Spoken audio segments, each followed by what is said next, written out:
to episode 1200 of the Multifamily Collective. 1200. We're at a good pace here. I'm going to keep this thing going as long as we possibly can, and hopefully we can keep an audience engaged over a very long bit of time, as this is really a passion project for me personally, and now we are involving others in the Multifamily Collective, and at some point we will reveal these new team members that will be a part of building out Multifamily Collective as an enterprise. So anyway, long story short, that's sort of a tease and a reveal, a tease of a reveal. I wanted to talk about shower rods today. I wanted to talk about garbage disposals because I've seen a startling trend as of late, especially as you see new people entering the multifamily space that have never owned and or managed a multifamily customer experience. And sort of people that are coming in and buying up assets and not necessarily understanding the underlying principle or premise of multifamily, which is family, which is a customer. And when you buy into a multifamily building, you're not just buying a hard asset. You're not just putting math to a building and expecting to collect returns and paychecks from that particular asset in the increased value of that asset over time. I understand all of those things, and all of those things are important as it relates to being an entrepreneur, being an investor, but there are underpinnings for that math. There are underpinnings for those investments that are important. They're probably more important than the investment itself, and that is the people who live in the buildings.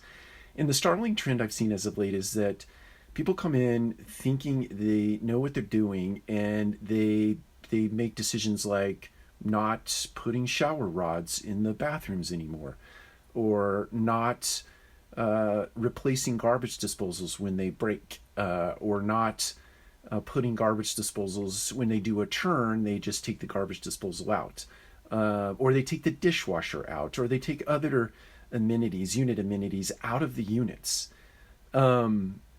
I have a hard time with this behavior and these decisions that people are making as it relates to those things, and they're just trying to cut costs. And I think that it's when you're talking about reducing a consumer's experience to make your math work because you potentially did a poor job of underwriting, you potentially did a poor job of putting real math to your underwriting, and you're just trying to make up for it on the backside, it just ends in a disaster. And I'm seeing that trend as of late, and I just caution anybody out there that's looking to invest in multifamily.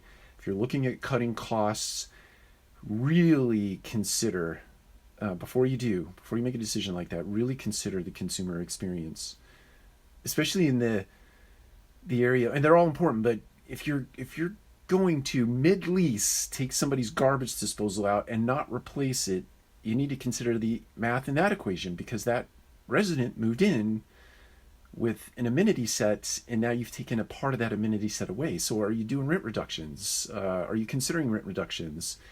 If so, and if you do, then you've sort of undone what you were trying to achieve in the first place. If you don't, you're just setting yourself up for just an incredibly bad outcome. So look, I'm not preaching here. I'm not trying to be a preacher here. I'm just trying to highlight something that is a fundamental underpinning of multifamily investment, and that is a customer's experience. That is not to mention the team member experience that's managing the property. We could riff on that at a later date, but just please consider those decisions before you actually make them. Please get wise counsel from other people who've been in the industry for a very long bit of time. Get their counsel before you make decisions like that, because there are ramifications, there are consequences to every single decision that you make on a property, cost cutting or revenue generating. It doesn't matter. And not that I'm the end all be all and this guy's opinion matters the most, but I have been around for a long time, and I think that I've seen scenarios like this play out in an adverse way. So I'll stop there. Take care. We'll talk to you again soon.